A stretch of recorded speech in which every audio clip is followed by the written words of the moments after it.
Mic check, check, check. Mic check. Sean just figured that out.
we're gathered here tonight in the library for our special budget meeting.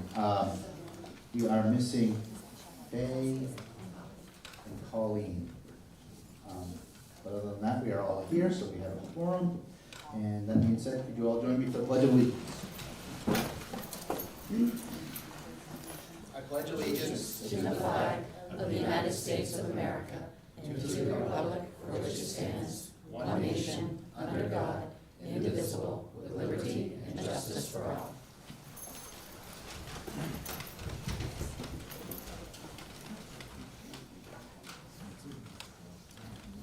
On your agenda, it does say approval of minutes, but that is a misprint. We will have that in our regular meeting. Adjustments to the agenda, seeing none, that brings us persons to address the board. Do we have any? We don't have any, so I'm not gonna read my spiel. I do not have anything to report. Personnel, I would say you have none.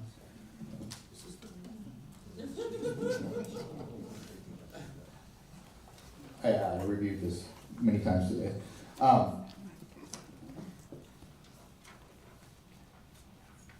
You just want to go into old business? New business, okay, let's do that. So good evening. Tonight we're here for our budget workshop presentation. This is the culmination of all of the meetings that we've had from the start of March up through now. This will be your opportunity as a board to vote on our budget. I apologize in advance. There are 51 slides. I tend to be sarcastic once in a while, but there is no sarcasm there. There are 51 slides. What this process will do, this is from start to finish. So you will hear how this whole process started, how it evolved, and what we have for actual numbers. You'll get the numbers that were proposed in years past. You'll get the numbers that we're proposing this year with the percent variance and a variety of things, everything that make up our budget, from school student enrollment to town assessments, valuations. So you'll see all of that here. What I did on the front of that presentation, what you can see down in the lower right corner is one of our kindergarten programs. They're working on a construction project, and our facilities maintenance coordinator is actually leading the charge in that. And that's been a very well received project for those students. They've done that here in Hamden and in Winterport. And then on the left side is just a memory, because our weather has started to turn for the better, and I wanted people to remember that it wasn't that long ago that the front of our schools looked just like that. So the budget process. We start this budget process roughly in January. The schools and the respective departments develop their own individual budgets. And then once those are done, we conduct in the central office meetings with each one of those representatives to work through their thoughts and ideas so that we can piece a full budget together. The next step, we present that budget to the budget committee. We started that in March, as I mentioned, with very brief situations such as the ED 279, just another history lesson on what we've done and where we've come from, with time for questions and discussion. And here we are in the May 10th meeting, so we've had a number of opportunities for individuals to see each article with the specifics that make up those articles, and you'll see as we go through, each one of those articles will be outlined for you so that you can see the numbers that correspond to those respective articles. We will have our district budget meeting in the gymnasium here at Hamden Academy on Thursday, June 8th. For those that have not been involved in that is a meeting that is moderated, and the public has the opportunity to participate in that. As long as they are a voting citizen, they will register just like they would when they go to the polls, and then there will be votes casted throughout that evening. There again, we will go through all of the articles, including reserve funds as well, and then that will give everybody an opportunity to cast their vote. All of our budget committee meetings are noticed and open to the public, and certainly everyone here had the ability to come and are welcome to attend. Here's the outline for what we have had for budget meetings. As I mentioned, we started in March, on March 16th, went through Articles 8, 10, and 11, and we have now gone through revisions throughout that whole process. whether that be at central office or within the building administrators and department administrators. And as I mentioned earlier, June 8th will be the district budget meeting, and then the following Tuesday will be that referendum vote where individuals will go to their respective polling places in their towns to cast their votes. So one thing that goes into budget development is enrollment. So let's talk about that. The top number is an enrollment of 2,256, and that's per our ED 279. And how that is calculated is an average of the last 2 year October 1st enrollments. So what we have to do is submit our information to the state, and then they average those two numbers. And what you can see is that from last year, we declined 2.5 students. Now, obviously, we don't have half students, so that is an average. The year before, that average was significantly higher of a loss. So we're still declining, but we have drastically changed, and we're not losing as many. As of today, when I checked this afternoon, per Power School, our total enrollment is 2,245 students. There is a breakdown within our district of Hamden, Winterport, Newburgh, and Frankfort. You can see the totals on the lower left, and you can see the changes in those respective towns. We also have students that are tuitioned.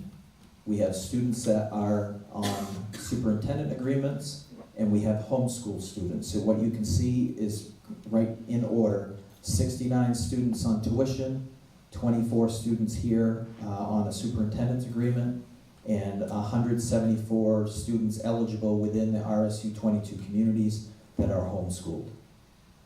Yeah. If we have a question, we ask them now or see. There'll be time at the end. So the enrollment history that we have had since 2015, you can see that there was a spike in roughly the 2019-20 timeframe. And these years on the bottom are fiscal years, so 2020 correlates to the school year 2019-20. And since then, we have had a small decline, and with the 2024, we're just about on par with the current year. Our projected enrollment, this information was given to you folks earlier in the school year, but what we're looking at is projected enrollment up through the 31-32 school year. And we are looking at approximately 2,267 students in that last and final year of this projection. This was done by Planning Decision Incorporated, and I believe it was about a year and a half ago that this was conducted. And just as a reminder, this model, there are a number of models, and just like I mentioned to you the last time, these particular numbers that you see here are reflected on best fit and COVID adjustment. This is not for, all resident and non-resident attending and COVID. So these are taking into consideration those potential superintendent agreements and tuition students. They do have in the packet, not that you have in your folder, but the one that you had earlier in the year, they do show you without superintendent agreements and tuition students, if you're interested in that. Enrollment by town within our RSU. Obviously, Hamden has the most amount of students, followed by Winterport and Newburgh, and then Frankfort. And you can see the history from 2015 of the students attending by their respective towns. And then obviously revenue weighs heavily in our budget. So the things that have changed in this particular year, our state allocation is our largest change. We are receiving $877,511.73 in additional funds from last year. We did have a decline in our E-rate funds, and those were reimbursed to us for projects that we had. We have our local earned revenue of an increase of $35,590, and one of those items within that local earned revenue is the MLTI reimbursement, which we did not have last year. So we're looking to get roughly $107,000 in that. So yes, we lost money for E-rate funds. We gained more through our MLTI reimbursement. And our unallocated fund balance at this point is $650,000. The summary of our review change, we have within those earned revenue lines that you can see, I broke it down, we have participation fees. We did talk as a finance committee earlier in the year to eliminate those participation fees. We did not feel at this point that that was the most appropriate thing to do to eliminate. We are proposing $25,000 in revenue for that, and we wanted to make sure that we kept our budget at a reasonable amount, and so we kept that in there this year. It is personally a goal of mine to provide athletics for our students free of charge, but I also want to make sure that we're helping out our communities as well, so we felt it appropriate to keep it in there this year. Gate receipts that we receive through our athletics program, E-rate, as I mentioned, is significantly reduced, but our MLTI is in there. Our tuition reimbursement for students coming in from tuition towns, we have budgeted for 50 students coming in. We never know who or how many come into our building until they walk in the first day. What we have are 47 students currently that are eligible to return, but unfortunately not all of those choose to come back from year to year. They may choose another town or another school to go to, and we have 16 as of last check that have been accepted, but here again, we don't know until they walk in the building on day one. So 50 is a good estimate. We could potentially be more than that. I feel confident that we'll get to 50, however. Our rental fees, where we receive funds from outside agencies coming in, our expense reimbursement, and our main care are what make up that local revenue. And the net increase of those would be $913,102.17. State subsidy, it has changed year to year, and what you can see here is just a picture of what it has looked like since 2011. And then our budget summary. This is really the meat and potatoes of the budget. So overall, we're looking at a total budget amount of $37,285,027.16. As compared to last year, that is a 3.19% increase. You'll see in a later slide the difference of increases that we've had over the years, and this is a very respectable increase compared to some years it's higher, some years it's lower, but considering what we have put in and our needs, I feel that 3.19 is very respectable at this point. So here again, our expenditures and the addition of $1,153,318.18, and that would attribute to the 3.19% increase. So our revenue has a little bit more of a breakdown. Our state allocation has increased a little over $877,000, which is a 4.2% increase from last year. Our SAC, which is state agency client, that is $75,000, which will remain the same for a total of the $877,000.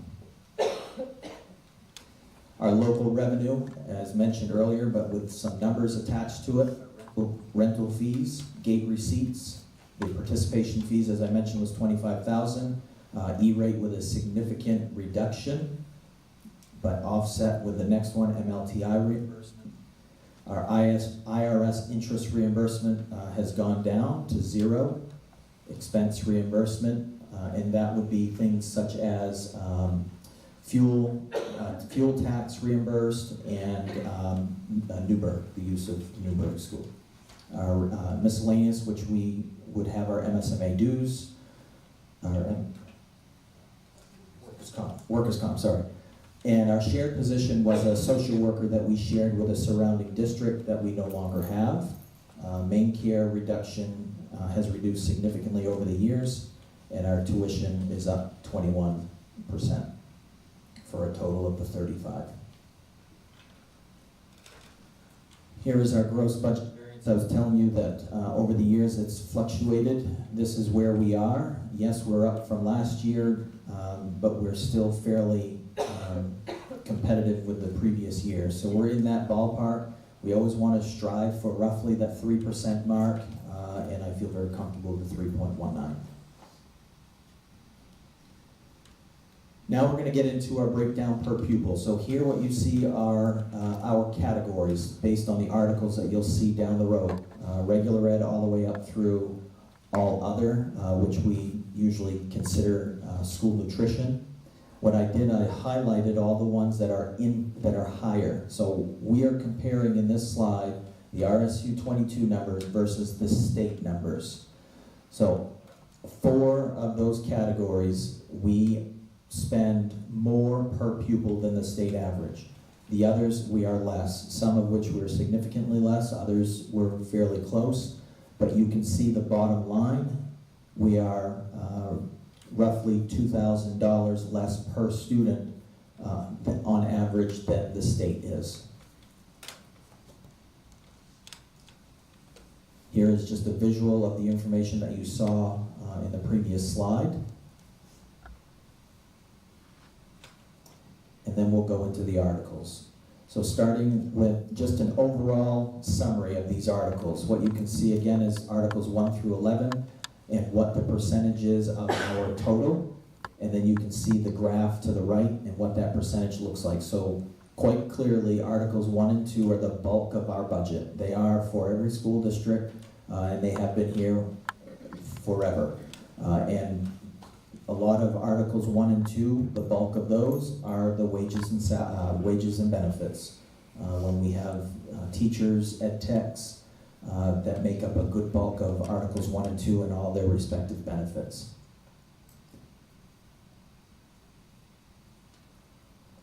So Article 1, we'll go through the highlights of each one. Article 1, FY24, proposal of $13,088,171.34. This correlates to a decrease of almost $59,000. So what makes it increase? Well, we have, as I mentioned, the wages and the benefits. We have taken our instructional software and put that into Article 1 rather than being in a different article that you'll see later on. We do contribute to retirement costs, and that percentage has increased a bit. Obviously, instructional supplies have increased, so we have some additional funds there. We have our JMG, which is Jobs for Maine Grads. That contract has increased. And we also have a partnership with Waldo Cap for our new Winterport pre-K, and that contract has increased a bit. So those are the items, those are the big bulk items that increased in Article 1. Some increased just a small amount, and they're not highlighted in this slide, but you can see that, I believe, in your packets. Significant decreases in the Article 1, unfilled ed tech and irregular ed, which would consist of wages and benefits. Tuition reimbursement, we tend to look at a 3-year average for that, and we have not used as much as what we had proposed last year, so that has been reduced. We have a savings in our copier service or photocopier service and printer service, and we've had some changes in personnel, whether that be shifting into a different position or new individuals coming in that are a lower salary or wage. That impacts the Article 1 as well. And then we also had a pre-K agreement with a private program here in Hamden, and that program is no longer accepting our students, and so therefore there is a savings for within that Article 1. So as you can see again, proposal of $13,088,171.34, which is roughly a $59,000 decrease. Article 2. We're looking at proposing $7,935,179.83. This is a significant change, $511,882.08. The biggest increase here are the addition of our 7 ed techs in the special ed setting. We have some significant needs coming into our district that we are aware of, and we need to make sure that we have support for those students. And so therefore, our special ed department has really looked at the data and looked at our individuals that we currently have, analyzed all that, and determined that we need to have 7 new ed techs. Obviously, we have benefits and wages for that, as well as substitutes, and we have a new special ed teacher to help take take care of that new batch of students coming in. Things that decreased over that are the changes in personnel again, tuition reimbursement, and tutors for special ed. We use a 2-year average here, and we've realized that we don't use it as much as we had proposed last year. Article 3 is a flow-through.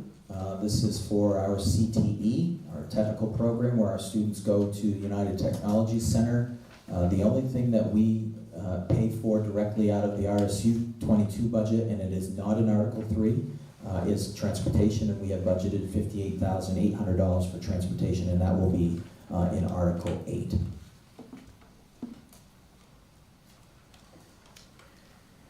Article 4, we are proposing $1,103,535.05. This pertains to our co-curricular activities, specifically our athletics are the bulk of it.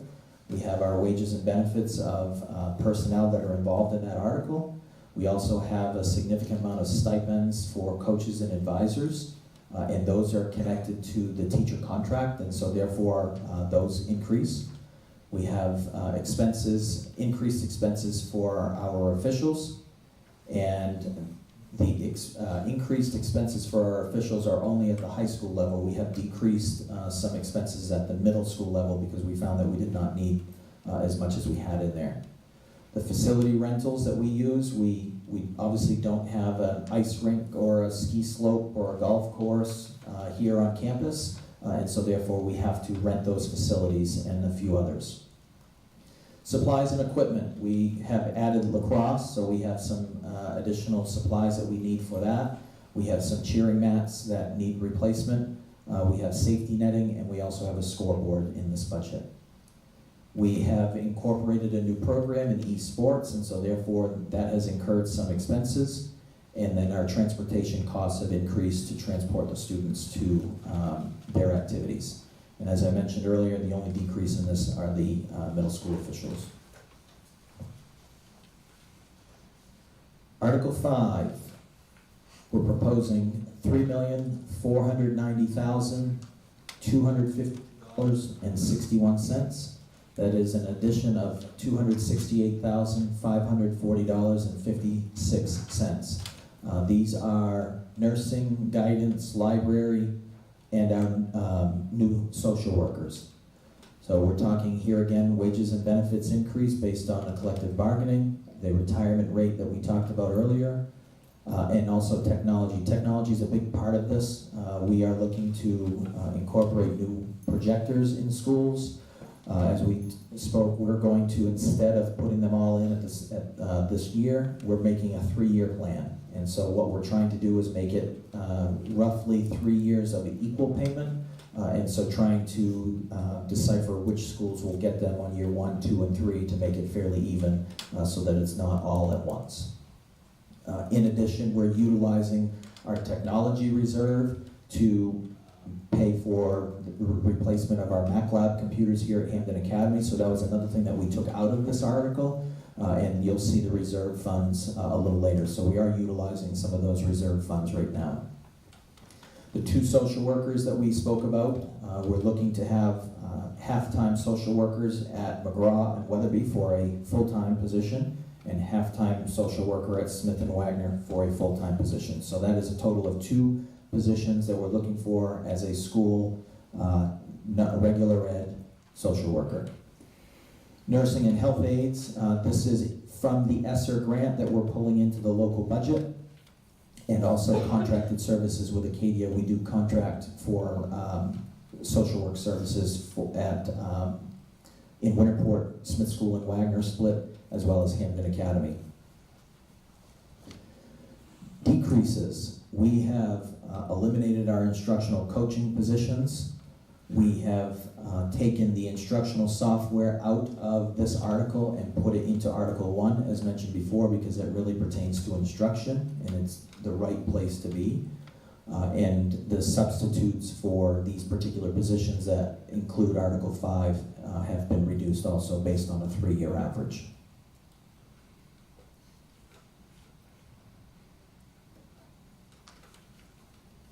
Article 6, System Administration.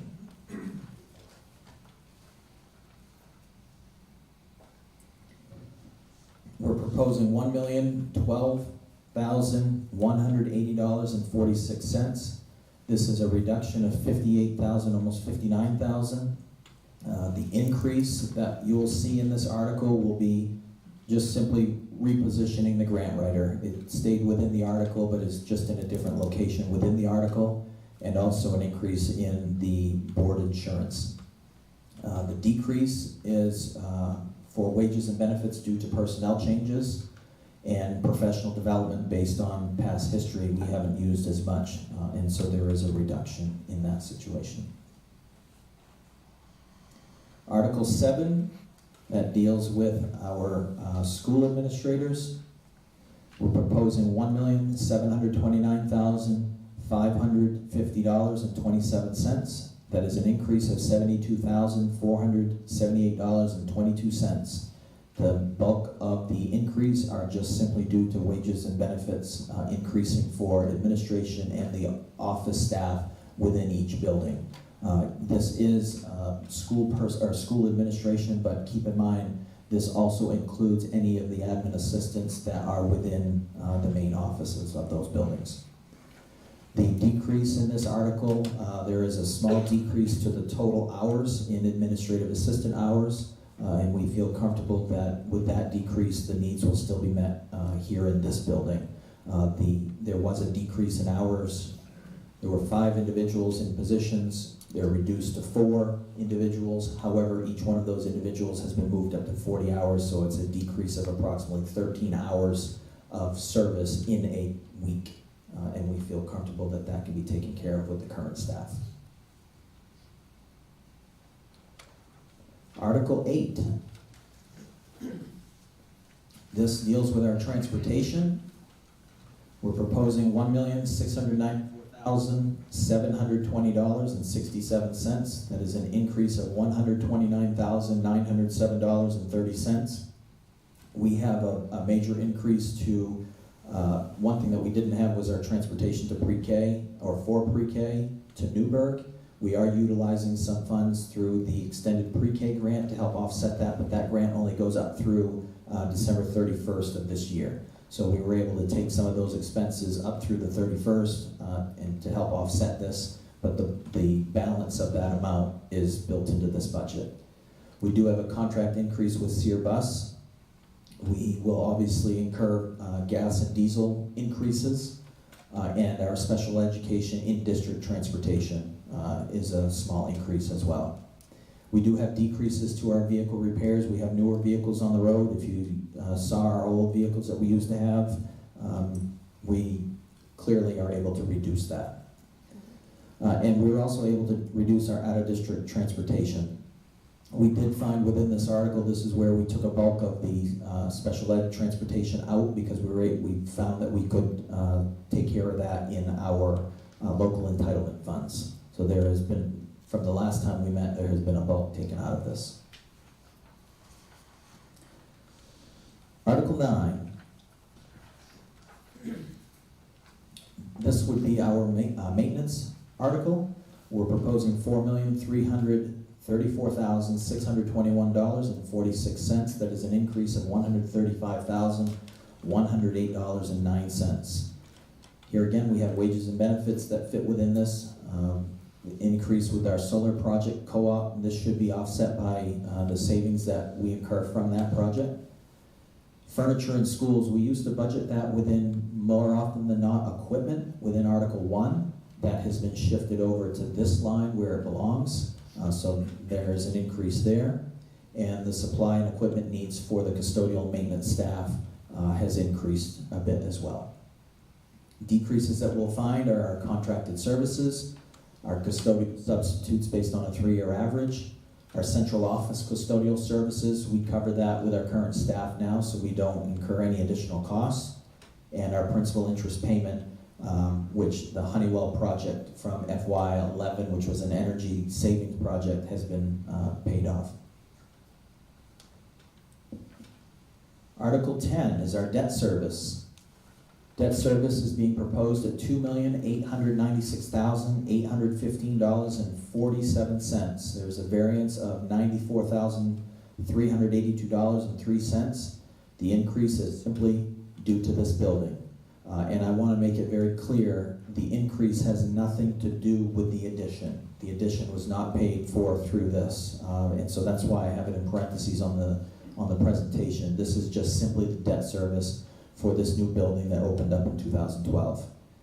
The decrease is that Frankfort debt service, the final payment for Frankfort is in FY24, and our interest reduction. Article 11 is that other article, that is our school lunch program, and we do not budget anything that is a self-sufficient program.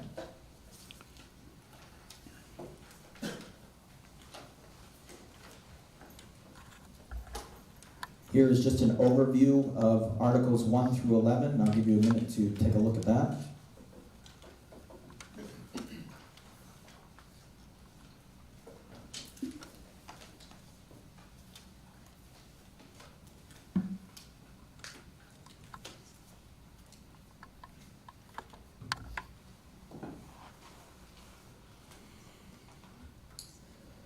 This is just a recap of what you saw in the 11 slides prior to this, with everything just laid out on one slide. Article 15, this would be our adult ed program. Remember, we are in a partnership. It's the Riverside Adult Ed program, which is a partnership between RSU 26, which is predominantly Orono, and RSU 34, Old Town. The three RSUs are within this partnership, and this is our portion. So we were proposing $80,849.95, and that is a difference of $1,184.74. And that is essentially for the salary, the wage. Capital reserves. We have 4 capital reserve accounts that we have contributed to and we would hope to continue with. Our first one is our capital reserve account. Actually, that should just say reserve accounts. We currently have $332,476.05, which does include a $375,000 authorized payment in this current fiscal year. We would recommend that we take $375,000 and put that towards our capital reserve account. We have projects in mind that we would like to accomplish this summer and throughout the year, and we're hopeful that we can take from that to put towards, the capital reserve to take from that. Our athletic facility capital reserve, that has a balance of $342,099.97. This was started simply to replace the turf. And so we would recommend that we continue that pattern. The citizens of our 4 communities really hoped that we would do that when we were talking about the turf originally. And so we would recommend continuing that trend with $150,000 dedicated towards that turf replacement. The technology reserve account has $400,000 in it right now. As I mentioned, we are looking to take about $50,000 out of that to pay for our Mac lab downstairs, but we would also recommend that we put $50,000 back into that to keep that reserve going. The last reserve account is our fuel reserve, $150,000, and we would recommend to include an additional $50,000 into that to keep that account increased a bit as well. Debt service projections. This is what is projected up through FY27, so that would be the 26-27 school year. You can see all the projects at the bottom, and if you can't read them from where you are, we have the turf project, Smith, Honeywell project, energy efficiency, which is the one that we don't have to pay anymore as of late, McGraw, QSCB repair, new HA local portion, and the new HA state. Our local assessments. This is where we start talking about how much each town needs to provide in order to meet the budget. So the first step in that process is to determine their town's valuation. And what you can see over the last 4 years, including this new year that we're talking about, the valuations of each town have increased, and they have increased drastically in the last year. What you can see is that the total of our 4 communities, the valuation has increased almost $78 million in 1 year. That is a significant change.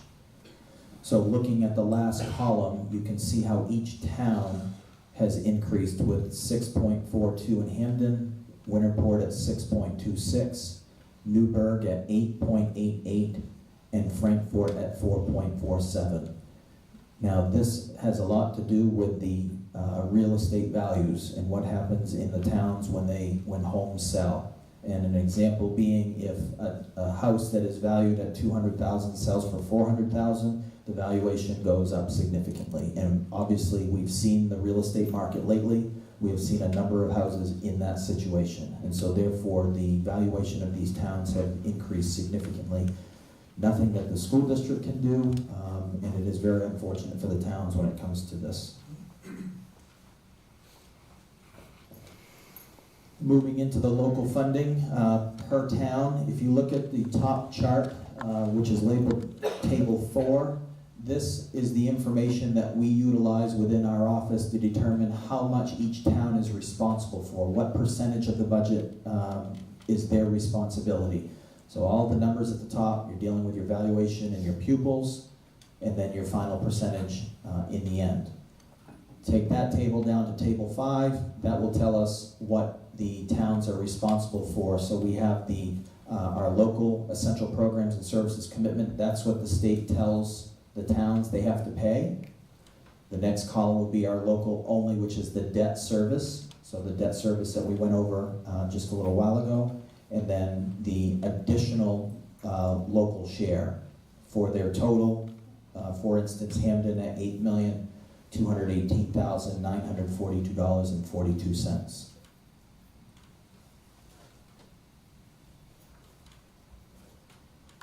And here is the change percentage-wise for each town. Now, I want to be very cautious with this one because I want to point out this is not the full budget. This is without adult education. So you will see a table in a moment that is the true final budget that includes our adult education program. But this just takes us back to that last table. You can see the percentages that each town is responsible for. But again, don't take this to the bank because this isn't the final one. This one is. This is the final amount and table that towns are really looking to see whenever we meet with people. And just a word of caution, the columns are reversed from what you have seen throughout this whole process. Every slide that you have seen before, I put the FY23 first, followed by the FY24, so don't be confused, don't think we have a decrease. FY24 is listed first. So what you can see are the variances in the third column and the percent variance. So Hampden has a variance, an increase of 7.41. Newburgh has an increase of 9.57. Winterport has an increase of 7.06. And Frankfort has an increase of 5.85. I do want people to know, just out of curiosity, I asked Trish if we had a 0% increase in our budget, what would that do to the towns? And there would still be one town that would have an increase. So that's because of the valuations of these towns. So if we had a 0% increase in this budget, there would still be one town that would have an increase to their amount. And that would be Newburgh, actually. It's the highest one here.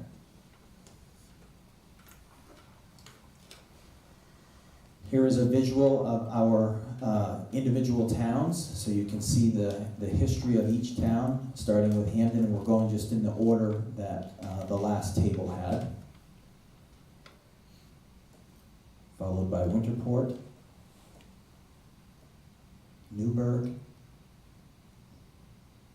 and Frankfort.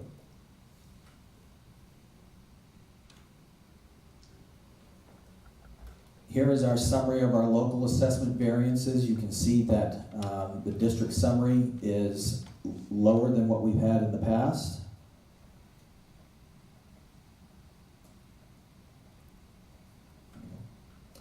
And then a comparison of our above EPS. Again, EPS is essential programs and services. The state sets these essential programs and services, but keep in mind, it is the minimum. Many schools pay more than the minimum because we feel as though it's important to provide the services and personnel and activities to our students. And so there are not many schools around and districts around that would pay less or just utilize that base number. And so this is a comparison of, I forgot to take Portland out, but this is a comparison of school districts within the area and how we compare to those individual schools. So we're looking at, right in the middle, 2021, we're 10%, 2022, we were 15%, and this is the most recent data. We obviously don't have the FY 23 or 24 out at this point. But when you look at the other towns and RSUs within this area, we are doing very well. We're comparable and reasonable with those other towns in this particular area.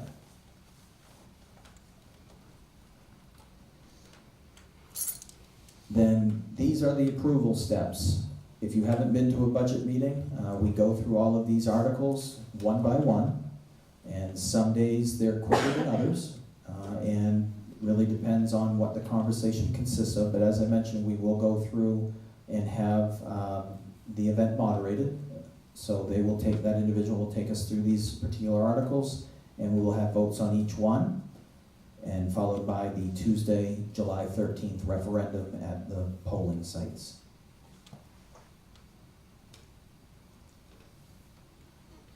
And if there are any questions.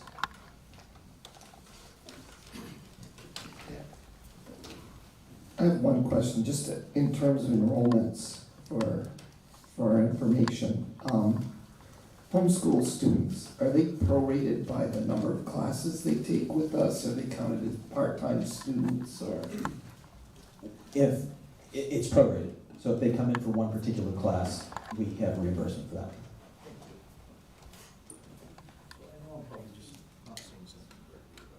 So we're looking at a total of 1,153,000,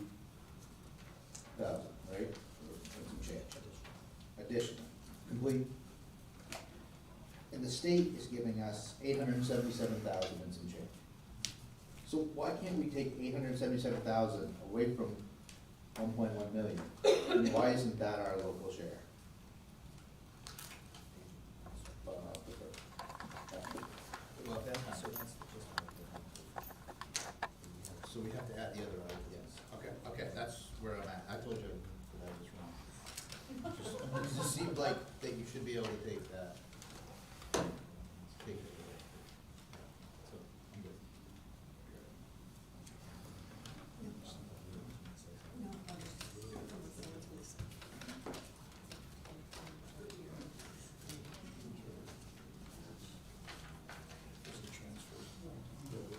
So those are, I mean, Article 1 to 11 is the budget. The others are transferred from unallocated fund balance. So your question is valid. It's, I mean, 1 through 11 is your budget. Do you have the unallocated? Oh, sorry. So yeah, Article 1 through 11 is actually the operating budget. The other articles are transfers by call for into capital from unallocated funds. And those are the specific articles to move unspent funds from prior year budgets into those reserve accounts for specific reasons. Did we skip over the unallocated fund balance history slide? I know that was in our last budget meeting. Do we not have that in this presentation? No. No, we don't have it? No. So what you're saying, Rob, is there's no additional increases, so that in 12 through 24, whatever. We'll go down through those articles, because the warrant articles are, Okay, so we've got to add adult ed. Why don't we just add that in to begin with? it's measured We're gonna separately. build up.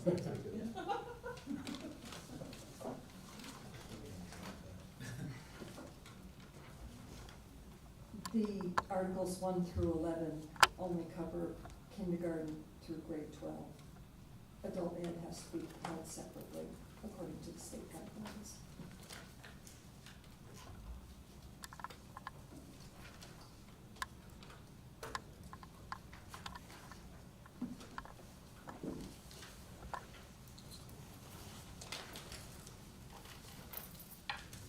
So at the last budget meeting, we mentioned that we would have some clarity from our building committee on the recommendation for the capital reserve fund transfers. I saw that we did have a slide that showed a recommendation to transfer. I did have a question on that. Was that fund at a negative balance before we made the transfer of 375? I see that the total was 324, but it included a transfer of 375, which implied that it was negative. No, That, the balance that's showing is as of April 2023. So we transferred the money on July 1st. We've spent money since July 1st. So that 342 is the balance as of April, the end of April. Okay, so those, just for clarity for folks around the table, the capital reserve transfer was from last year's budget year. yeah, And if the numbers happen to be the same this year on the recommend, that's just coincidence. we use the same numbers, yes, Yeah. yeah. And none of the numbers that were projected up there include the recommended amount. Correct. Yeah. That's right. Yeah.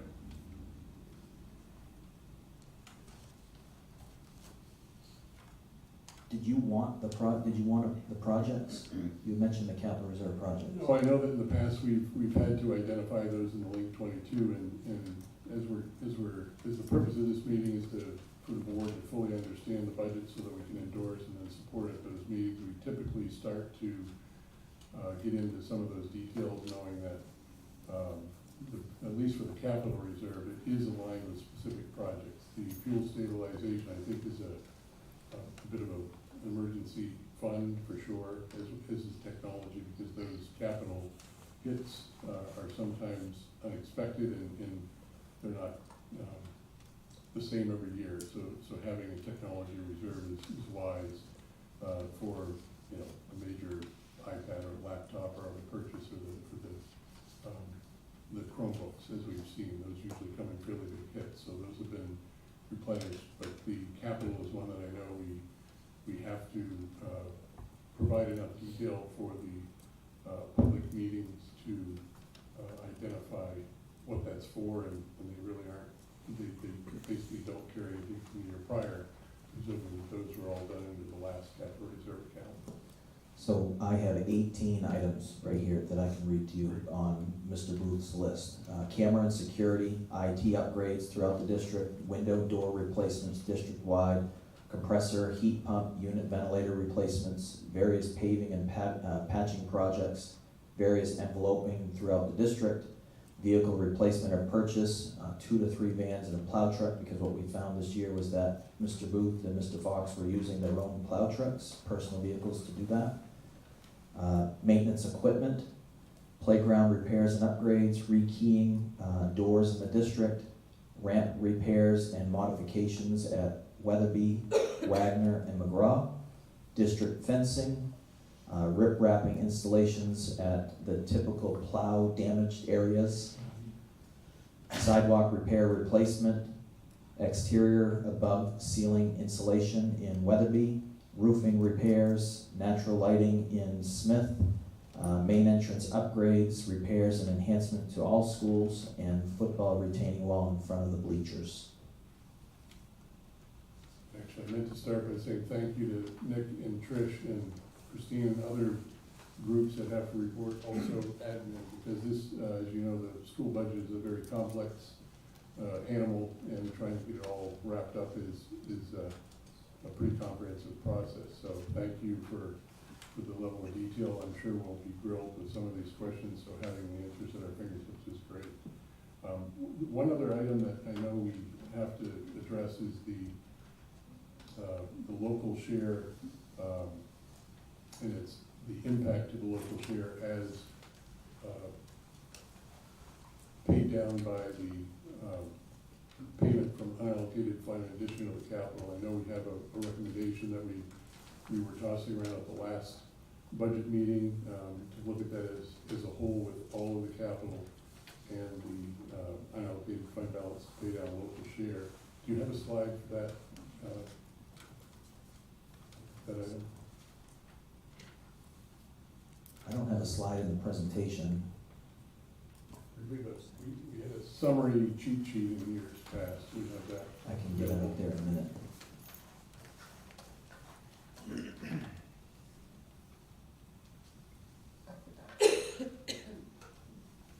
And then just a housekeeping item, would it be possible just to be consistent with all the other slides to reverse that fiscal year 24-23 item, so we're not having to explain it in front of the larger group? I let me catch up.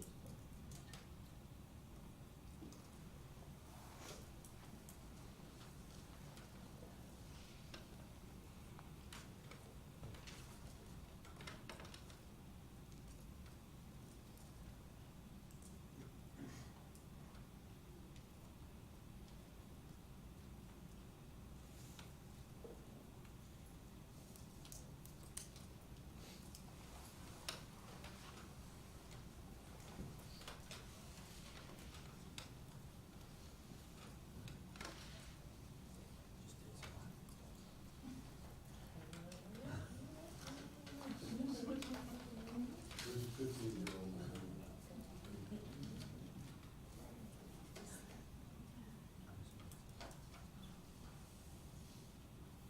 Rob, is it this that you want? No, it was, you had the summary of the, it was a summary of all of the fund balance pay down. It included the total that we take, that are the additional articles that include all the transfers we talked to in the capital recommendations, plus the local share. And I don't remember what that total would be right now, because I know at the last meeting we were throwing around 650, which was consistent with years prior.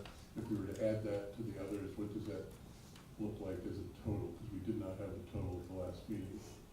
Thought we would be upwards over $1 million, maybe 1 million, 1.2 or 3. I'm sorry, Rob, are you looking for what we're planning to use for carryover plus the 4 reserve amounts that we're? So the recommended infusion, if you will, into those capital funds. So the additional 50 for fuel stabilization as an example, to the other new reserve transfers that will be asked in order to approve, plus the payment towards local share. And we usually have that as a cheat sheet.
No, that was the fund balance, that's different. I mean, that's where it comes from, but there was a sort of a summary sheet.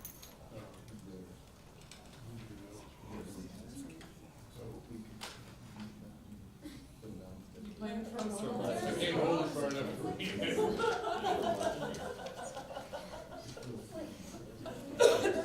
They never came to that, did it? Too small.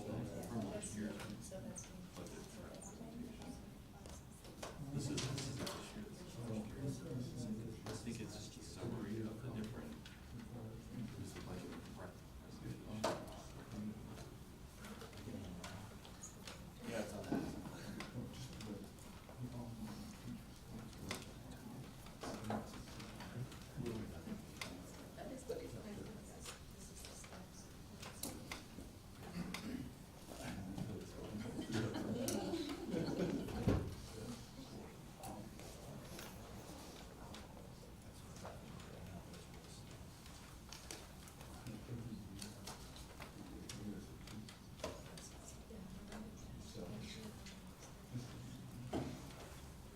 Well, we can get together, I know we've done that in past years, I'll be glad to meet so we can get that slide put together, for the formal, public meeting. That's usually been one that's been, a precedent to those articles, and we have to roll them out in, late '22, and I know there'll be we have a deadline to have that shared so that it's put out there. So, and the one item we did not talk about was the, or at least if we talked about it, we didn't, open up for further discussion on the board, was the allocation towards, local from unallocated fund. I know in the past, last year we paid $650,000 from the unallocated fund balance, which has, for better or worse, it's grown substantially over the past 2 years. Some of that is due to unfilled positions, and due to the circumstances of COVID. So, I guess that's not good that we didn't fill the positions. We have to do everything in our power to do so, but it's not just positions, it's other spending. So our unallocated fund balance has gone from $3 million in fiscal year 19 to $4.3 million, fiscal year 20 to $6.5 million, in fiscal year 21. So we're in a very, very healthy position relative to prior years. That's taken in context with the state's law that changed from, those of us that remember, we had a cap of having no more than 3%, which would equate to roughly $1 million to, well, in our case, it would be about $1 million. The 5% would be 1.8, and the 9%, which was the law, was the change that was tacked on to the increase from 3 to 5 through the year 2024, 2025. So that will return back to 5%. So at this point, we are about 4.7 million over that return to 24, 25. We have 3 years to pay it down. The law states unless it goes to capital reserve, it goes to pay local. So currently we're proposing paying $650 out of our capital reserve. Just from the 2021 change, we were $1.25 million over the cap of 9, and in 2022, this year, we're an additional 2.2, so we're about 3.4 million over the 9% cap. That also would have to be paid down over 3 years. So one of the discussions we started at the last budget meeting was, is $650 appropriate for this year? Clearly, if we filled every single position, I mean, we're budgeting for positions that we need. If they aren't spent, they go back into the unallocated fund budget. And in the past, that unallocated fund balance would hurt us when it came to the EPS formula. We've been assured by past sessions that that is not the case, that they will not withhold funds based on our unallocated fund balance. I think there was quite a bit of testimony. Trish, in fact, spoke at the State House during that rulemaking in support of having a stronger buffer in the schools, because as we all know, 3% is just simply not adequate. At this point, based on the 34 million number, based on a $36 million budget, we're at about 18% right now for unallocated funds. So we can either look at it from a start to prepare for the 3-year pay down and increase the local pay down now, do it as a balloon and do it all at once 3 years from now, which would probably put us in a negative local share position given the amount that we're talking, or to maybe take a small bite out of it this year by increasing that local and then seeing how our ability to fill positions. If we fill every position in the budget, we would have theoretically no increase to unallocated fund budget because we would have spent it all. We would then finish the year with that $6.5 million minus whatever we allocate this year, which is, I think, roughly 1.25 if I'm doing the math right. So we would still have about $5 million, which is more than we've had in the past, well, other than this year, more than we've had in any of the past 12 years. So decision that benefits the taxpayers, but also keeps us at the higher end of that threshold prior to really having to dig in and pay down to get to that 9%. So in a nutshell, I guess I'd like to throw out an idea that we increase the local share to $800,000 from the $650,000. Anecdotally, and I know this was a couple of years ago, I remember Rick used to say that for every $150,000 that we pay down local, it affects the local share by about 1%. That would put us, I think, to about a 6% increase for the average on local, which I think is consistent with some years past. It would not put us in a situation where we're not expected to pay that every year, but at the rate that we're going, we have to spend significantly more to reduce our fund balance to below that 9%. So we can either wait or start to do a little bit more now to get it back to the taxpayers. So that's kind of where we're at as a board. And I know that's an item that we usually spend more time on than some of the other articles as we get near the end of this process. So.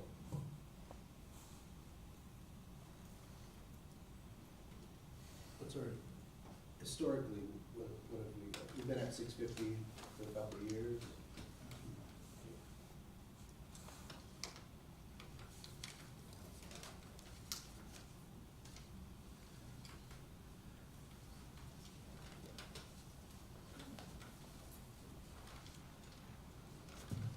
So we had, FY '22 was the first year that we moved to 650.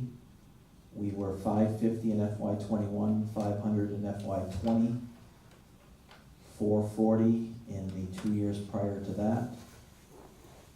And then it varies. It's less than that. It's 439, 314, 230, 375, 400, 461.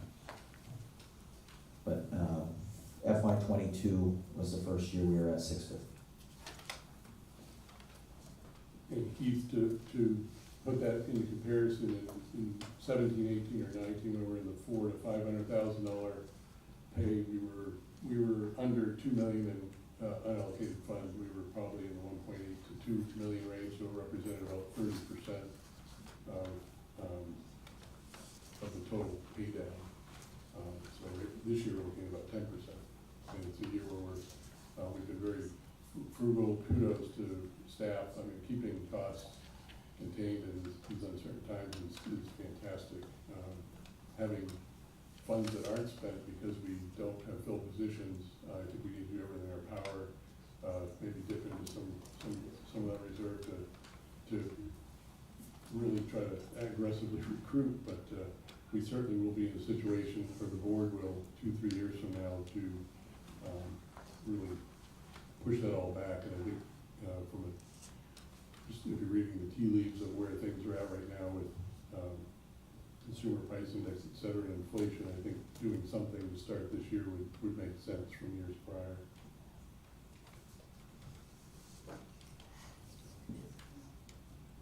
I guess the only thing that I would add for the board to consider is that we'll be coming to a cliff in 2025. Our funding for grants, the COVID money, so to speak, will be ending. So, there's that to consider too, that we need to plan for the future and be fiscally responsible looking forward.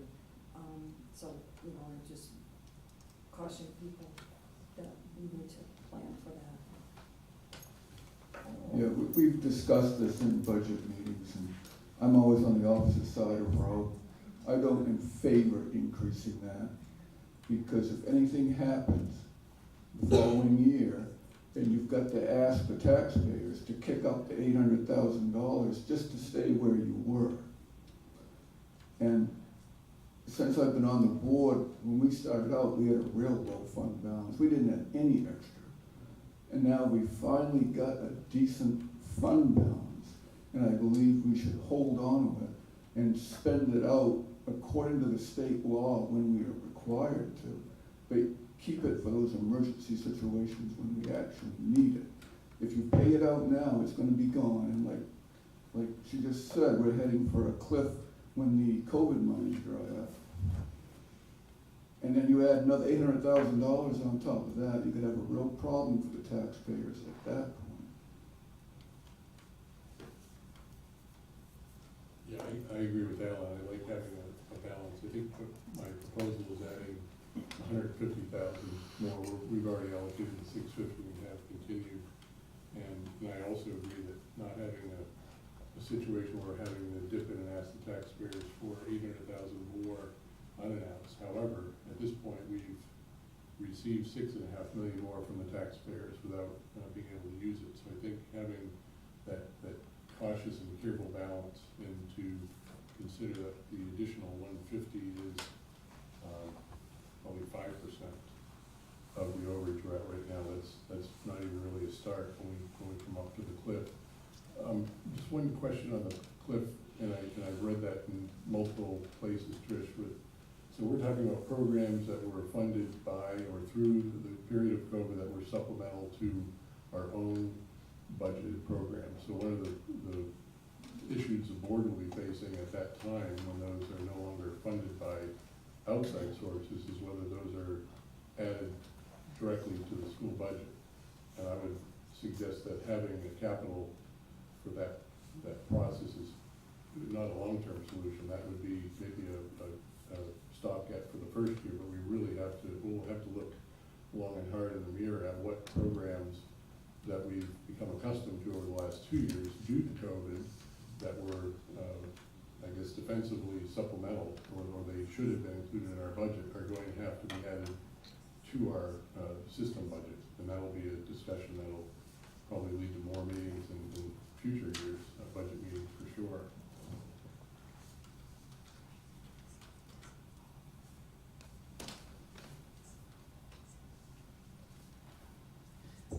Am I wrong in thinking that the relationships between local and the state have changed? Do I remember having budgets that were like, you were, say, 6%, and the local portion was like 2%?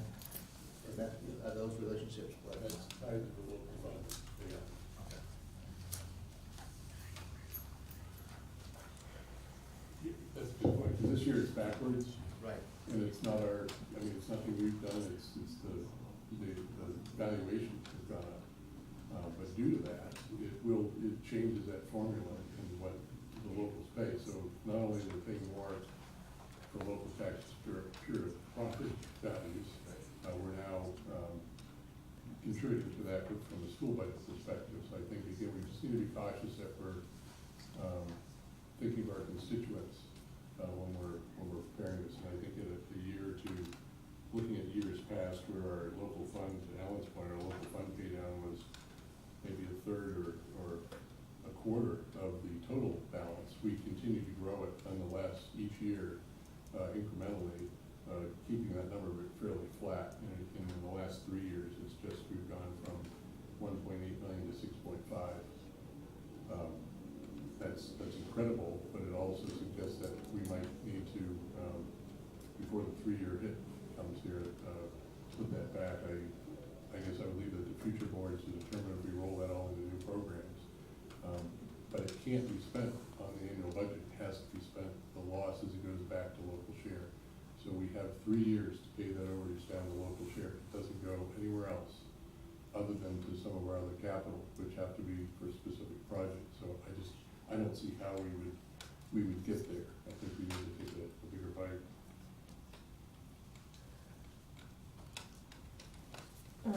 I'm gonna say that I side here with Alan on this because, looking at Article 9, I just got the tutorial, and, I didn't realize we're doing the projects at Reedsbrook and such in little light bites. So the little bite is in for 2024, but then there's gonna be some future bites. And opening up a can of worms might actually end up costing us quite a bit more. So as we start those projects, we could find a total nightmare, a total mess, and in which case now we're kind of having, again, to go to the taxpayers, where if we're already on this project, then, that fund might be a place where we can go. If we've given it away, then, now we have to go with our hand out to the taxpayers and say that we can ask for that money back essentially, because we didn't plan it well. I think anybody who's ever done a house project knows that it usually costs a lot more at the end of the day than initially quoted. And so I think we should be cautious before we, I mean, it's a great idea, Rob, I applaud you for considering that. I think if we have the funds, you know, we can at some point rectify it down, but we do have looming projects. You know, we're not shipshape right now, and, you know, furthermore, we're talking about potentially, you know, a restructure at some point and looking at different options and scenarios with that and what that would look like, and it would just be prudent of us to have that funding available. As I look at it, I try to put a dollar figure, on what that would mean to give it back to the taxpayers. And it wouldn't be much, on a mill rate, I would change it by 1%. 1% a mill. Well, 150 would roughly lower the local share to about by 1%, 150,000.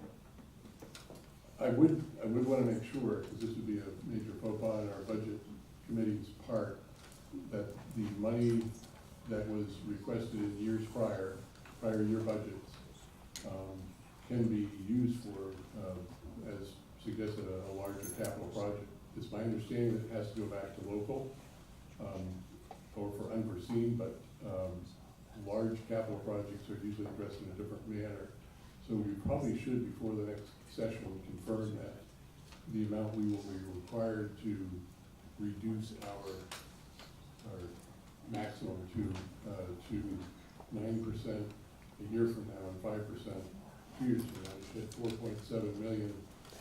What can that be used for other than for paying down local share? If it's only for that, then that, I guess I would stand stronger in suggesting we start now. If it can be used for capital, I guess 150,000, I'll see right from the bank, but I give this as a large group and we'll decide together on that. But it would be good to find out. I wouldn't want to be in a situation where we held it aside for that purpose and are unable to do so because of the way the law is written. So I believe we could take those funds and put them into reserve funds. Yes, the law says you can either use it to pay down the balance, or we could put the whole thing in reserve funds. You can only hold, like Rob said, every year right now, it's 9% of that budget you can keep and hold as a reserve.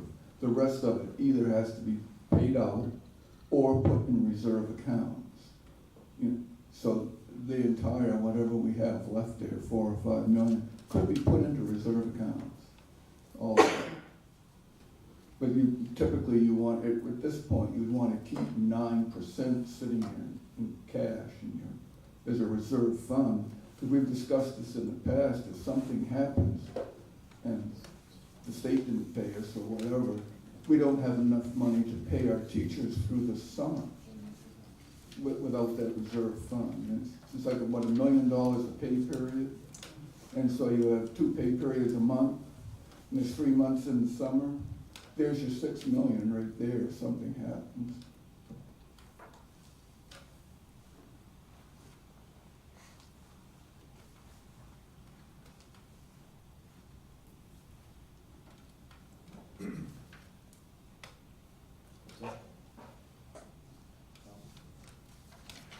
Anything else?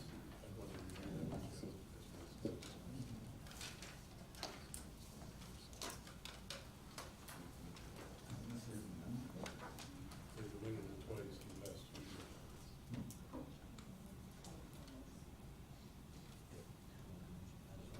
Well, So we've been sort of not in a formal discussion or motion. Right. This is really just, it's a workshop, it's a special meeting with the purpose. So Yeah. I guess our other folks have any comments or thoughts? We're in the budget committee process.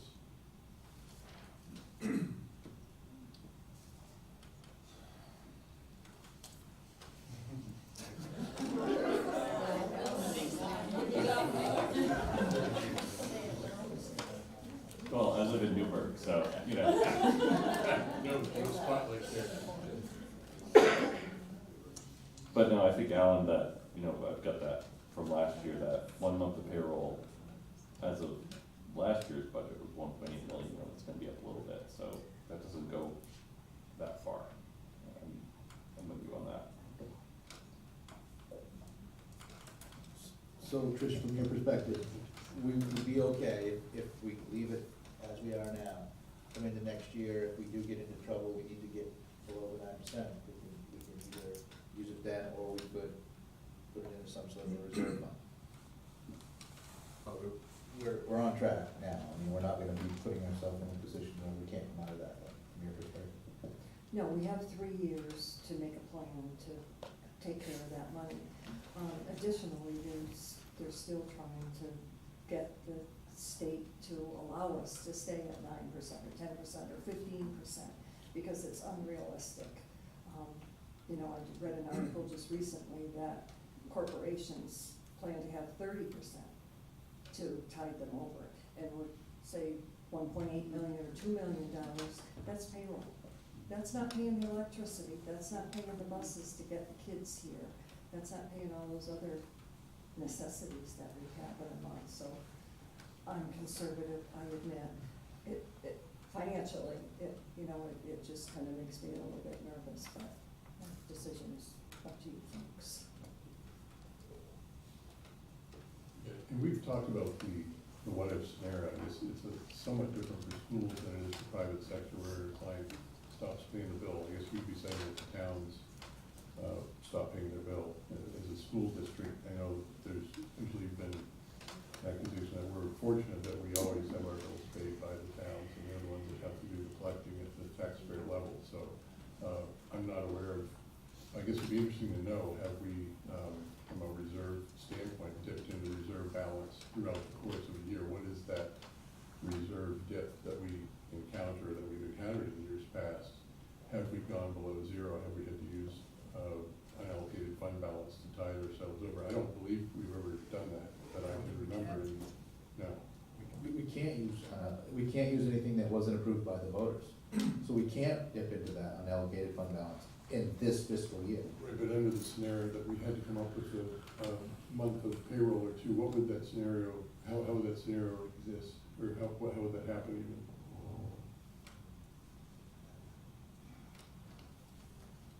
To my knowledge, we have not had that happen here. However, I have worked in 2 districts who have had issues where the town stopped paying for one reason or another. And it's not a fun situation to live through, so I guess that's probably part of what's made me just a little bit more leery of, and one district gave back the extra money, the fund balance, the unallocated fund balance, gave that back to the towns to be a hero. And we wound up in a bad situation from that. So we've been fortunate here in Hamden. I know way back, we've had some difficult years, but not to that extent, but burned twice, be a little cautious. Anything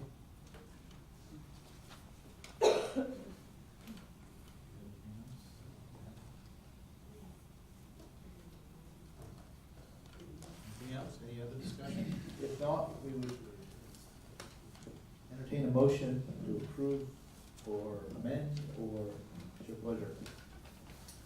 I move that the vote entitled "Vote to Call and Approve the Warrants for the Budget Meeting and the Budget Validation Referendum, and to authorize the notice of amounts adopted, be approved in form presented to this meeting, and that a copy of the said vote be included with the minutes of this meeting." Second. All right, we have a motion and a second. Any further discussion? There are a number of things that you will have to sign if this vote passes, so just make sure you have a writing utensil, and you'll have to sign your name and, a lot of times. In order, the same order. Seeing no further discussion, all those in favor of the budget for the fiscal year 23-24? And we usually run through those by article, in case there are conflicts. We read them all? We haven't done them separately, like abstain. No, but I think we probably should read the total number. But did you read the? We're talking about the total summation of the $37 million as a whole. Right. Yeah. Yeah, we do review that. Did you read that in your motion? If I not, didn't. I can just read it back to the motion. And John read it? Yeah. So we're good. Okay, we have a motion by the attorney, so the attorney said we're good, so. All right, all those in favor? Forgot where I was. Gotcha. Opposed? Or abstentions? That's unanimous. Now, we will do some signing and then. I think we'll just stay, we'll stay in the meeting, but for all practical purposes, we're on, so our audience can.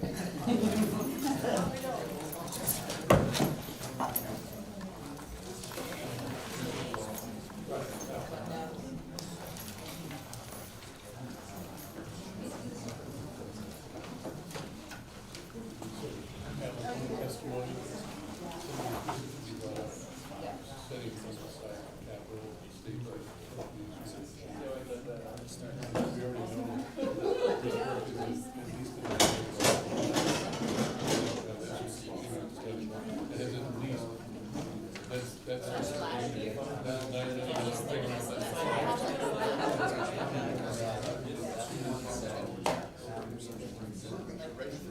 Right, it's 800,000 of the 9 million of total repairs.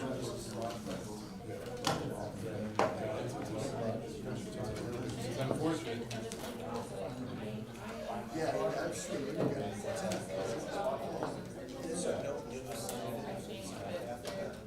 I can assure you, most companies I know don't have a 30.